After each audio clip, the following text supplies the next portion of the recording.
Bien-aimés frères et sœurs, vous connaîtrez la vérité et la vérité vous affranchira. Ça, c'est pas moi qui le dis, c'est la Bible qui le dit. Mais moi, je vous dis mieux. Vous connaîtrez la vérité historique, notamment celle de vos ancêtres kémites, et vous aurez une vision globale de ce que c'est que la vraie souveraineté politique. J'ajoute, vous reviendrez à la spiritualité africaine ancestrale et vous comprendrez les enjeux de l'indépendance économique. Et pour terminer, vous accepterez votre identité culturelle kémite et vous obtiendrez deux choses. La première, c'est la paix. La seconde, c'est le développement, à une condition. L'unité de toute l'Afrique noire, l'unité de tous les Noirs du monde entier. OTEP à tous, bienvenue sur la chaîne des panafricanistes par essence, par conviction et par excellence. Celle des citoyens kémites par nécessité et obligation de combat. Nous sommes une chaîne qui n'est guidée que par nos ancêtres et rien que par les ancêtres qui appartiennent à l'égrégore du monde noir. Par conséquent, nous ne croyons en aucun Dieu venu de l'étranger. Toutefois, cette vidéo n'est aucunement destinée à inciter à la haine ou à la violence, car nous menons un combat qui est d'abord et avant tout spirituel, intellectuel et démocratique. Ensuite, il est politique, géopolitique et géostratégique contre l'impérialisme, le colonialisme, le néocolonialisme et l'endocolonat, qui sont tous qualifiés de crimes contre l'humanité. Nous menons ce combat sur la base du principe fondamental que nous avons hérité de nos ancêtres kémites, qui est celui de la Mahat, c'est-à-dire solidarité, vérité et justice. Vous êtes donc en droit de connaître la vérité et nous avons l'obligation de vous dire la vérité, rien que la vérité, afin que justice soit rendue au continent africain. Et ça, c'est notre modeste contribution dans cette noble lutte en faveur de la souveraineté, la dignité, la solidarité et l'unité africaine. C'est exactement ça que nous appelons le panafricanisme. OTEP à tous, bien-aimés frères et sœurs. Tout à l'heure, dans une de mes précédentes vidéos, je vous ai parlé de l'échec annoncé et d'une balade, d'une grande promenade des chefs d'État africains. Je vous ai bien dit que le plan de paix que les chefs d'État africains ont prévu dans la crise ukrainienne ne pouvait pas aboutir parce que déjà, j'ai même l'impression qu'ils avaient déjà un parti pris. Quand vous regardez très bien la souveraineté, ils n'ont pas parlé de la souveraineté de la Russie, ils n'ont pas parlé de la sécurité de la Russie. Quand il s'agit de l'Ukraine, ils pensent que la Russie a occupé un territoire ukrainien. Ils ont oublié que ce qui se passe en Russie là, c'est ce qui se passe aujourd'hui, qui se passe depuis 1999 au Kosovo, en ex-Yougoslavie. Ce sont eux qui ont détruit l'OTAN, bien entendu, qui ont détruit l'ex-Yougoslavie et qui ont créé de toutes pièces l'État du Kosovo, en violation de toutes les règles de l'Organisation des Nations Unies. Ils sont partis voir la Cour internationale de justice qui a produit une résolution, un arrêté, une décision de justice qui fait aujourd'hui jurisprudence. C'est-à-dire que ils ont demandé à la Cour de reconnaître l'État du Kosovo sur la base de l'autodétermination des peuples.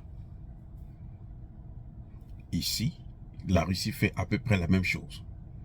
Mais la Russie a deux objectifs. Le premier, c'est d'abord sauver ces populations du Donbass, qui étaient massacrées. Je vous rappelle que depuis 2008, 2014 justement, jusqu'à 2022, l'Ukraine, le gouvernement ukrainien a tué plus de 14 millions des Ukrainiens russophones dans le Donbass. 14 millions. Donc la Russie était obligée à un moment donné d'intervenir. Les chefs d'État africains avaient oublié, ils ont complètement ignoré le fait qu'il y a eu des accords de Minsk qui n'étaient qu'une façade. C'était vraiment du pipeau. Ils sont permis de jouer avec la Russie en lui faisant signer les accords qu'ils savaient qu'ils ne devraient pas respecter, mais c'était juste pour gagner du temps afin de armer, équiper l'Ukraine, afin que l'Ukraine puisse intervenir de façon plus forte dans les régions russophones, dans le Donbass, pour exterminer la population du Donbass. Ça, les chefs d'État africains n'ont pas parlé de ça. Les chefs d'État africains n'ont pas tenu compte de ça.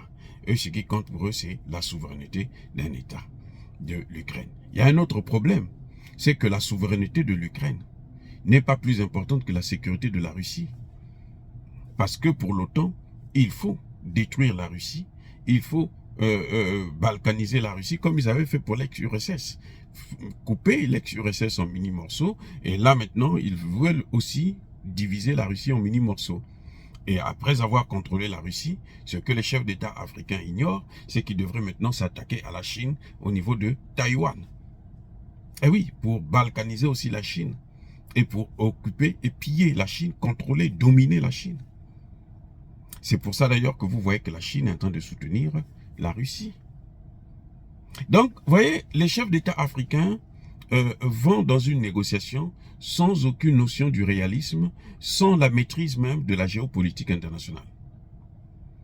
Mais, je dis bien mais, il y a un problème important qu'il faut savoir, c'est que les chefs d'État africains,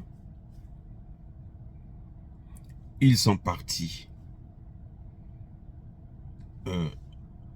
tenter cette médiation, se faire humilier comme d'habitude, parce que ils sont sous la tutelle des Occidentaux, parce que ils sont dominés, parce que ils n'ont pas le soutien de leur population. Et c'est sur ce point-là que je voudrais essayer de m'attarder. Le président sud-africain Ramaphosa, pourquoi il a pris cette initiative? C'est parce qu'il est sous pression. Une double pression. La première, c'est que vous savez qu'il fait partie des BRICS.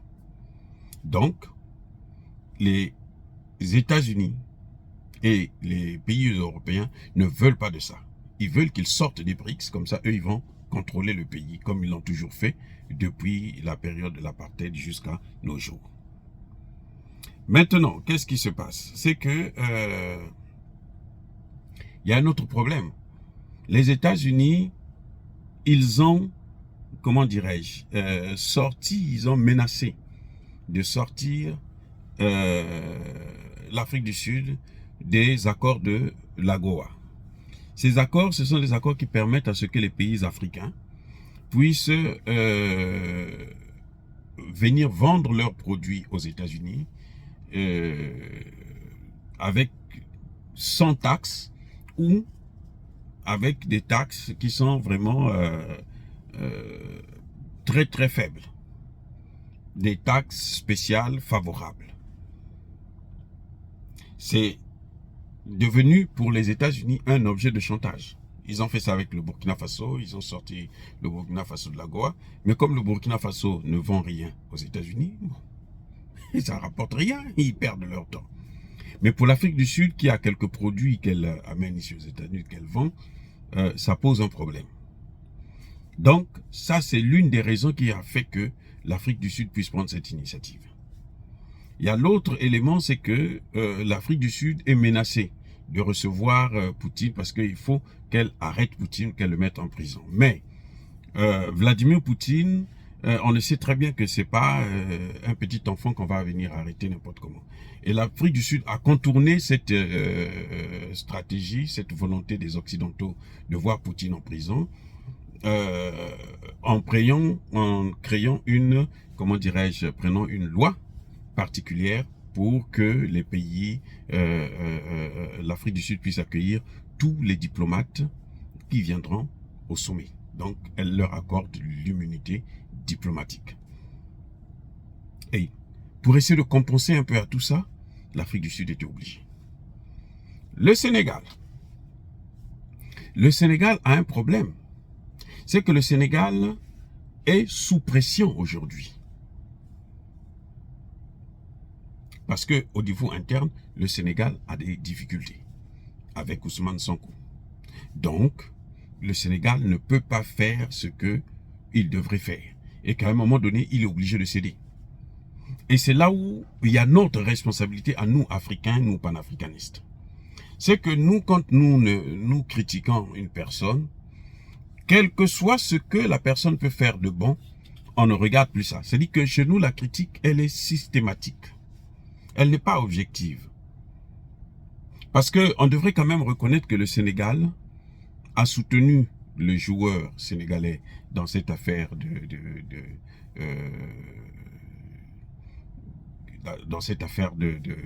d'homosexualité et autres.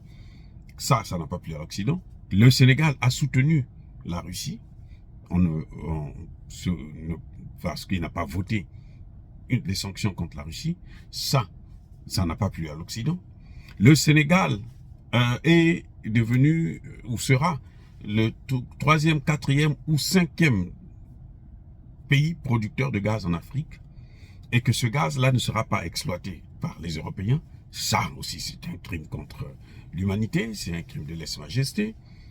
Et le Sénégal, vous voyez que le Sénégal s'est retrouvé dans une situation avec Ousmane Sonko, qui est visiblement manipulé par les Occidentaux en ce qu'on appelle une révolution de couleur.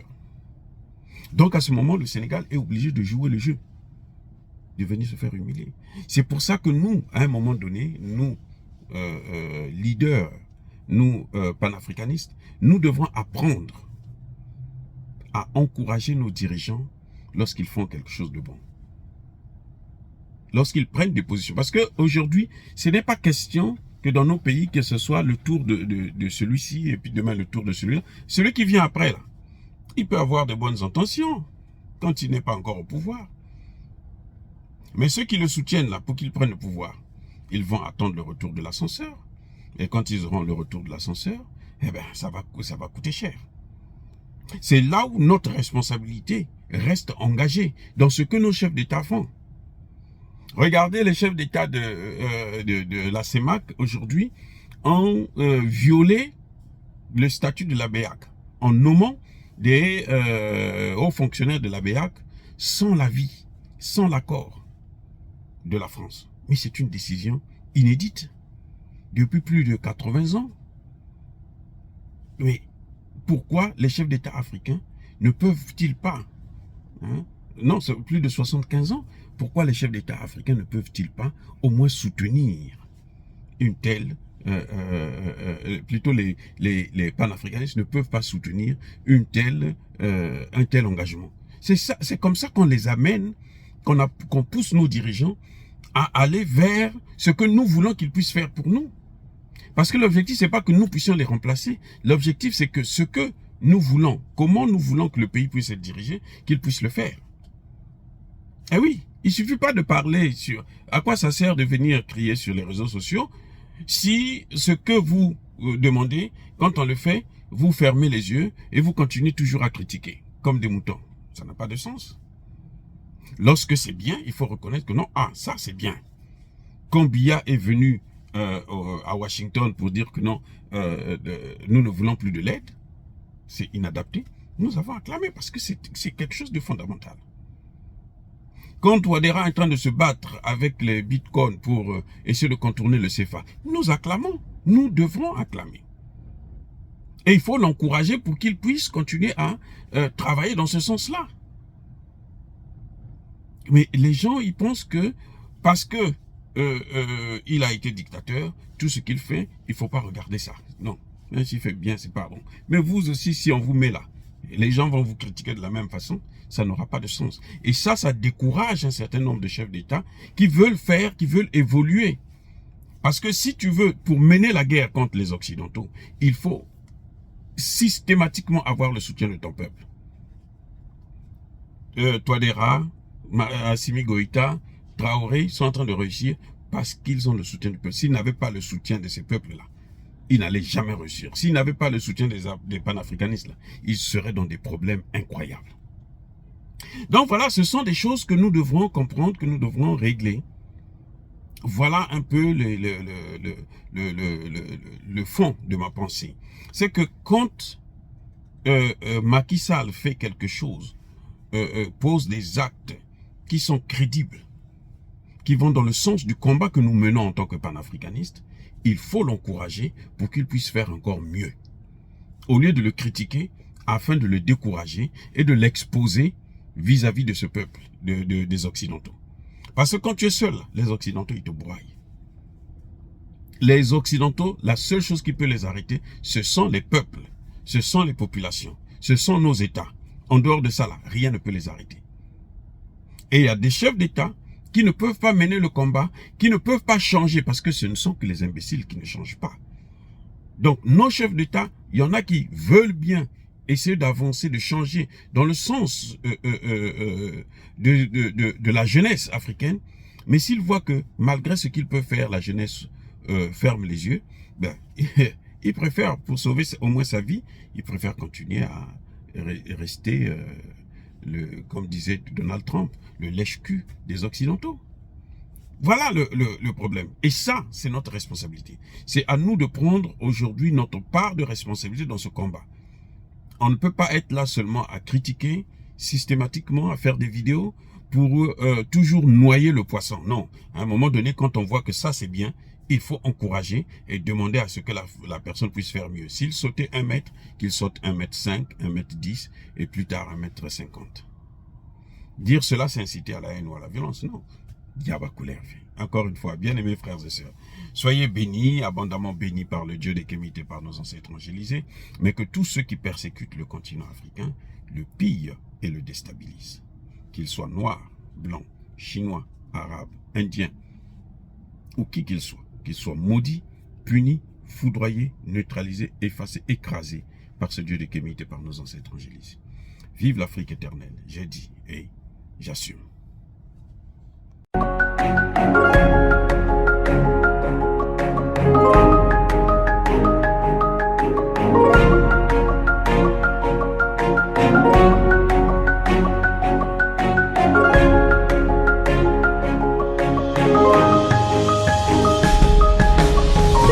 Eux, ils marchent par la foi et non par la vue. Mais moi, je vous conseille vivement de marcher par la connaissance scientifique et historique, notamment celle de nos ancêtres kémites, par les 5 sens et par l'intelligence. Abou Abia.